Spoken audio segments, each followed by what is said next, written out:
Film की शुरुआत में हम एक लड़की बेकी को देखते हैं, जिस कहानी की मेन कैरेक्टर है, जिसे एक घर में लाया जाता है जहां उसकी मुलाकात एक कपल से हुई जो उसकी सुतीली मॉम डैड बनने वाली थी, क्योंकि वो बेकी को आज गोद लेने वाली थी। इसीलिए उसे यहाँ लाया गया। यहाँ बेकी के चेहरे को देखने से लग रहा था कि वो बदली हुई है, क्योंकि वो बहुत ज्यादा मुस्कुरा रही थी और उसकी इस मुस्कुराहट के पीछे जरूर कुछ छुपा हुआ था। उसके सुतीले मॉम डैड भी बेकी को देखकर काफी खुश हो जाते हैं। यहाँ वो अपने इस नए घर में अपने डॉग के साथ आई थी। रात को उसकी मॉम डैड खाना खाने के लिए उसे टेबल पर बुलाते हैं। कहने लगे कि आज से हम तुम्हारी पढ़ाई लिखाई, तुम्हारे रहन सहन का अच्छे से ख्याल रखेंगे। जो सुनकर बेकी उनकी तारीफ करती है। कहने लगी कि मैं आप लोगों के पास आकर बहुत खुश हूँ। जो सुनकर उसकी मॉम डैड भी खुश हो गई। अब जब ये लोग खाना शुरू करने लगी तो बेकी कहती है कि खाना खाने से पहले हमें दुआ मांग लेनी चाहिए। जो सुनकर उसकी मॉम डैड काफी मुतासिर हुई। ये सोचते हैं कि बेकी काफी अच्छी और नेक लड़की है। वो यहाँ ज्यादा ही क्यूट जैसे कोई छोटी बच्ची हो और मासूम बनने की कोशिश कर रही थी, पर वो इतने भी मासूम नहीं थी। फिर बेकी को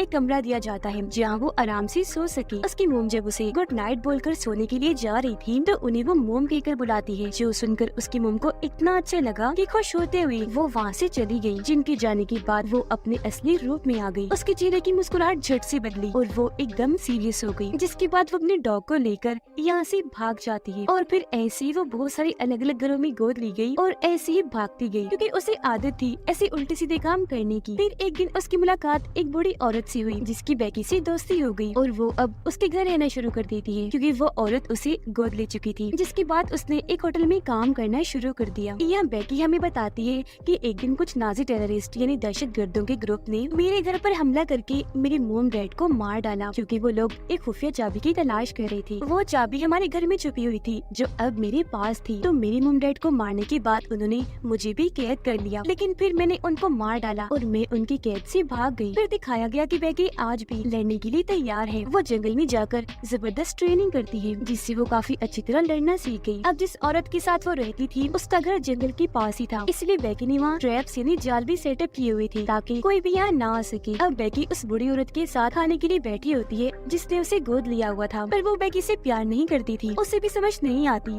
कि आखिर इस औरत ने मुझे यहाँ क्यों रखा हुआ है, जबकि ये मुझे अपने बेटे की तरह नहीं समझती। यहाँ तक कि दोनों एक दूसरे को जानते तक नहीं। इसलिए बेकी उससे पूछ लेती है कि आपने आज तक मेरा नाम क्यों नहीं पूछा। इस पर वो औरत बताती है कि बात ये है कि मैं अब बूढ़ी हो गई हूँ, तो अब मेरा ख्याल रखने वाला कोई नहीं था, इसीलिए मैंने तुम्हें गोद लिया ताकि तुम मेरा ख्याल रख सको। बस इससे ज्यादा और मुझे तुमसे कोई उम्मीद नहीं है, और न ही मुझे इस बात से फर्क पड़ता है कि तुम कौन हो, कहाँ से आई हो। तुम्हें साथ रखना बस मेरी मजबूरी है। अब बेकी उस होटल में चली जाती है जहाँ वो वेट्रेस की जॉब कर रही थी, क्योंकि इन्हीं कमाए हुए पैसों से वो उस औरत और अपने डॉग का ख्याल रखती थी। वो आज जब अपना काम कर रही थी तो एक आदमी उसे स्वीट हार्ट कहकर बुलाता है, जो अक्सर हम किसी को प्यार से कह देते हैं। जो सुनकर बेकी को अजीब लगा, इसलिए वो फौरन आदमी को कहती है, एक्सक्यूज मी, तमीज से बात करो, मेरा नाम बेकी है तो मुझे इसी नाम से बुलाओ। अब ये सुनकर आदमी को भी अपनी बेइज्जती लगी, इसलिए वो बेकी को भी बुरा भला बोलने लगा। अब उसे तो इतना गुस्सा आ गया कि वो सोचती है काश कि मैं प्लेट लेकर इस आदमी का गला काट दूं, पर वो ऐसा नहीं कर सकती थी, तो अपने गुस्से पर कंट्रोल करके यहाँ से चली जाती है। घर आकर रात के वक्त उस औरत के साथ गेम खेलने लगती है और उससे पूछती है कि आखिर आप इतनी अकेली कैसे रह गई। तो वो औरत बताती है कि मेरे 4 भाई थे, जिनमें से 3 की मौत हो गई, पर जो एक भाई जिंदा है वो मुझे पूछता तक नहीं। जब मैं 9 साल की थी तो मेरी मॉम की मौत हो गई। फिर जैसे मैं 15 साल की हुई तो मैंने अपना घर छोड़ दिया, क्योंकि मेरे घर में बहुत लड़ाई झगड़े रहते थे, तो मैं ऐसे माहौल में नहीं रह सकती थी। वो ये बातें कर ही रही थी कि तभी रेडियो पर खबर आती है कि उनके शहर में एक टेररिस्ट ग्रुप घुस आया है, तो जरा अलर्ट रही, कुछ भी गड़बड़ लगे फौरन बताएं, क्योंकि वो टेररिस्ट ग्रुप गवर्नमेंट के खिलाफ साजिश करके यह तबाही मचाने आया है। अगले दिन हम एक गाड़ी में 3 लड़कों को देखते हैं, जिनकी गाड़ी पर नाजी का झंडा लगा हुआ था। वो तीनों उस होटल में आकर रुकते हैं जहाँ बेकी काम किया करती थी। ये तीनों काफी बुरे थे, जो बेकी को ऑर्डर देकर उसके साथ मजाक करने लगते हैं, जैसे उसका मजाक बना रहे हो। फिर उन्होंने बेकी के मोम डैड के बारे में उल्टी सीधी बातें की, जो करके वो हंसने लगी। अब यहाँ भी उसे गुस्सा तो आ रहा था, पर वो खुद पर कंट्रोल रखती है। ऑर्डर देने के बाद जब वो टेबल पर बैठी थी तो बेकी उनकी बातें सुनने लगती है, जो डेरियल नाम के एक आदमी के बारे में बात कर रही थी, जिसने किसी खास मकसद के लिए इन तीनों को यहाँ बुलाया है, क्योंकि वो इन तीनों से अपना कोई काम लेना चाहता था।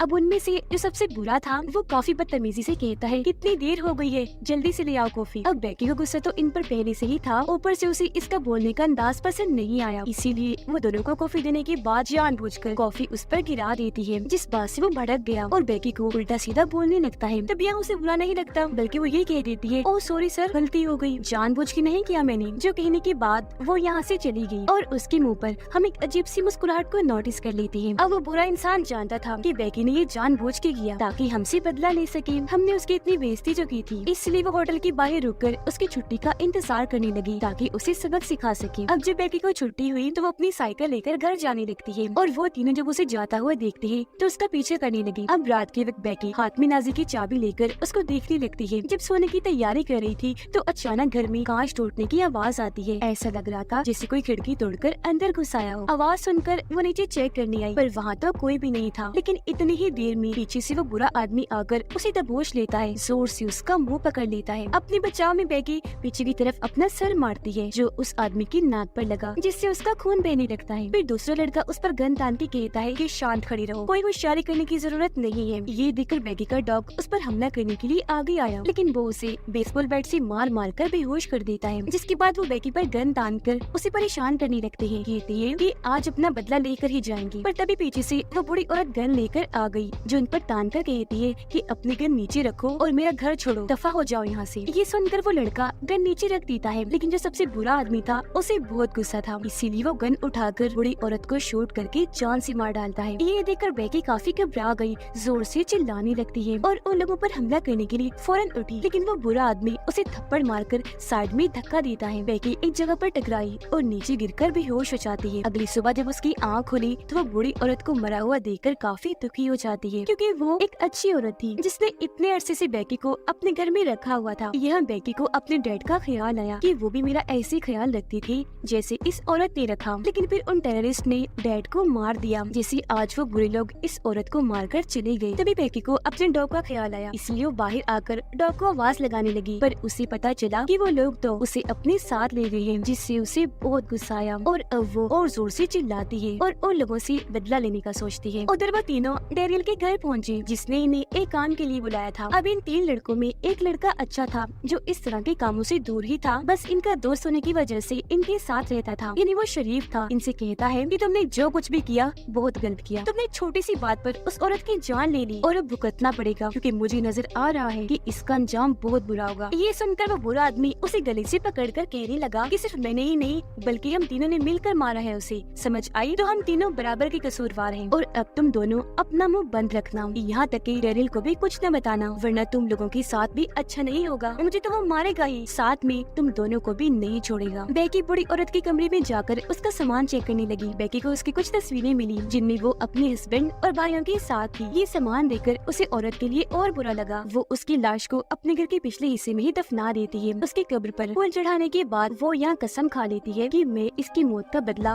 अब लेकर ही रहूंगी। वो अपने कुछ ट्रैप्स इन्हें जाल तैयार करती है उन बुरे लोगों को उसमें फंसाने के लिए, ताकि वो उन्हें सबक सिखा सके। जिसके बाद लाल रंग के कपड़े पहन लेती है क्योंकि ये उसका पसंदीदा रंग था और दोबारा से अपनी प्रैक्टिस करने लगती है। वो यहाँ डेरियल के बारे में सर्च करती है कि वो कहाँ रहता है, क्योंकि वो तीनों डेरियल के बारे में ही बात कर रही थी। जहाँ उसे पता चला कि शहर में डेरियल नाम के बस 2 ही लोग रहते हैं, इसीलिए पहले वाले के पास जाती है जहाँ उसे एक बड़ी औरत मिली। बेकी उससे पूछती है कि आपका नाम डेरियल है, जिस पर वो जवाब देती है कि हाँ मैं डेरियल ही हूँ, पर तुम्हें क्या काम है मुझसे? बेकी पूछती है कि आपसे 3 लोग मिलने आए हैं, जिस पर वो कहती है कि नहीं 3 लोग तो क्या, मुझसे तो कभी एक इंसान मिलने तक नहीं आया, मैं यहाँ बिल्कुल अकेली रहती हूँ। ये सुनकर बेकी समझ जाती है तो फिर जरूर वो दूसरा डेरियल होगा।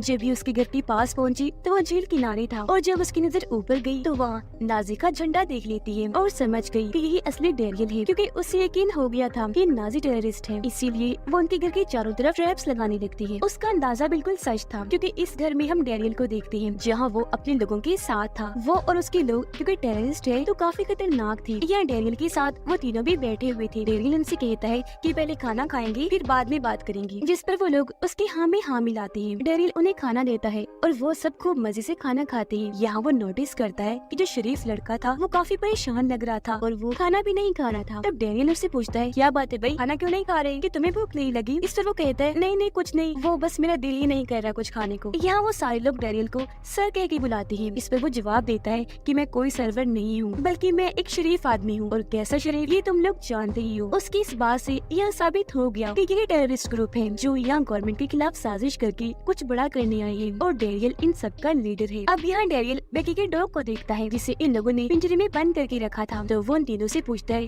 कि इस डॉग को यहाँ क्यों लाई हो, क्या कहानी है इसकी। इस पर वो बुरा आदमी बताता है कि ये डॉग एक लड़की का है जिससे बदला लेने के लिए हम उसके डॉग को यहाँ ले आए हैं ताकि उसे सबक सिखा सके कि उसे हम लोगों से नहीं उलझना चाहिए था। अब बेकी इनके घर के पास आ गई थी जो छुपकर इनकी बातें बड़े गौर से सुन रही होती है। वो भी पिछले रास्ते से जाकर एक कमरे के पास आ गई जिसकी खिड़की खोलकर वो अंदर दाखिल हो जाती है। टेबल पर पड़ी वो बहुत सारी फाइल्स को देखती है जिन्हें देखकर उसके होश उड़ जाते हैं क्योंकि उसे पता चल गया था कि ये टेररिस्ट ग्रुप यहाँ पर धमाके करने आए हैं। तो वो उन फाइल्स की तस्वीरें बनाकर और भी छानबीन करने लगती है। अब शरीफ लड़का जब वॉशरूम में जा रहा था तो डैनियल भी उसके पीछे जाने लगता है। एक जगह रोकर उसे कहता है कि मैं जानता हूँ तुम लोग मुझसे कुछ छुपा रहे हो, इसीलिए अब मुझे सच बताओ कि तुम लोगों के साथ क्या हुआ और तुमने ऐसा क्या किया जो तुम मुझसे छुपा रहे हो। इस पर वो फिर से मना कर देता है कि नहीं कुछ भी नहीं है ऐसा वैसा। जिसके बाद डैनियल उसे अपने साथ कमरे में ले जाने लगा और क्योंकि बेकी उसे कमरे में थी इसीलिए उनकी आने की आवाज सुनकर जल्दी से बेड के नीचे छुप जाती है। डैनियल उसे वो फाइल सिखाकर अपना प्लान बताता है। फिर लैपटॉप में एक पेन ड्राइव लगाकर उसे खुफिया जानकारी देता है कि हमें ऊपर से ये ऑर्डर्स मिले हैं कि इस जानकारी को शहर के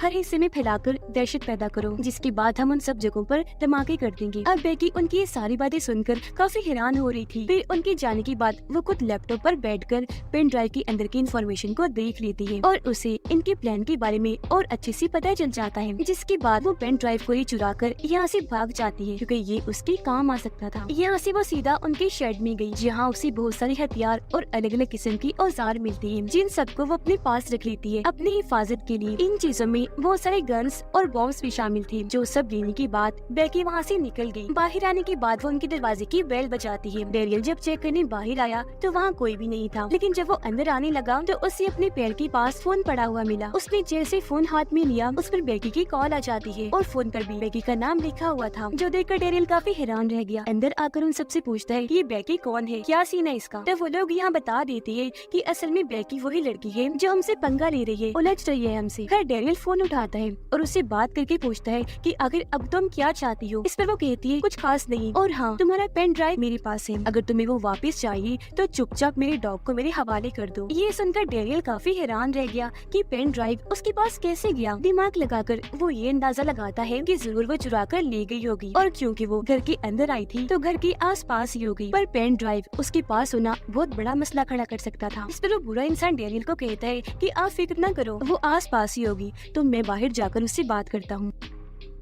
वो जब बाहर आया तो उसे बेकी दिख गई जिसका वो पीछे करने लगता है। फिर उस पर पीछे से गन तान कर कहता है कि तुम जानती नहीं हम कौन लोग हैं और तुम किन लोगों से उलझ रही हो। ये कहकर वो जैसे एक कदम आगे बढ़ाता है बेकी की ट्रैप में फंसकर सीधा एक गड्ढे में जाकर गिरता है। उसकी गन बाहर ही रह गई जिसे उठाकर वो उसकी तरफ ही तान देती है। अब वो किसी तरह उसके पास पहुंचकर टेप से उसका मुंह बांध देती है और टेप के जरिए ही मुंह में बॉम्ब चिपका देती है। बॉम्ब की पिन को धागे से बांधकर उन लोगों के दरवाजे से बांध देती है। इसके बाद उसने दरवाजा खटखटाया जिस वजह से डैनियल बाहर आया। अब जैसे दरवाजा खुला धागा खींचने से बॉम्ब की पिन निकल गई जिससे उस बुरे आदमी का सर बॉम्ब के साथ वहीं फट गया और ऐसे उसकी इतनी बुरी मौत हो जाती है। ये देखकर डैनियल और उसके साथी काफी हैरान रह जाते हैं क्योंकि समझ गई थी कि बेकी कोई आम लड़की नहीं है बल्कि बहुत ही खतरनाक है और उसके इरादे उससे भी ज्यादा खतरनाक। उसके पास मास्टरमाइंड है और अपने दिमाग का ऐसे इस्तेमाल करके इस तरह उसने उनके साथी को मार दिया। अब जाहिर है वो इनके लिए भी खतरा थी, तो ये लोग समझ जाते हैं कि अब उसका जिंदा रहना ठीक नहीं। पर इस वजह से डैनियल को गुस्सा आ गया। वो बचे हुए दोनों लोगों पर गन तान के पूछता है कि अब मुझे सच सच बताओ कि तुम लोगों ने और क्या क्या किया कि वो लड़की बदला लेने के लिए यहाँ तक आ गई जो हमारी सरों पर मौत की तरह मंडला रही है। इस पर वो शरीफ लड़का यहाँ सारी बात सच सच बता ही देता है। कहने लगा कि मेरे इन दो साथियों ने बूढ़ी औरत को मार दिया जो शायद बेकी की दादी थी, इसीलिए वो यहाँ आई उनकी मौत का बदला लेने के लिए। आगे वो कहता है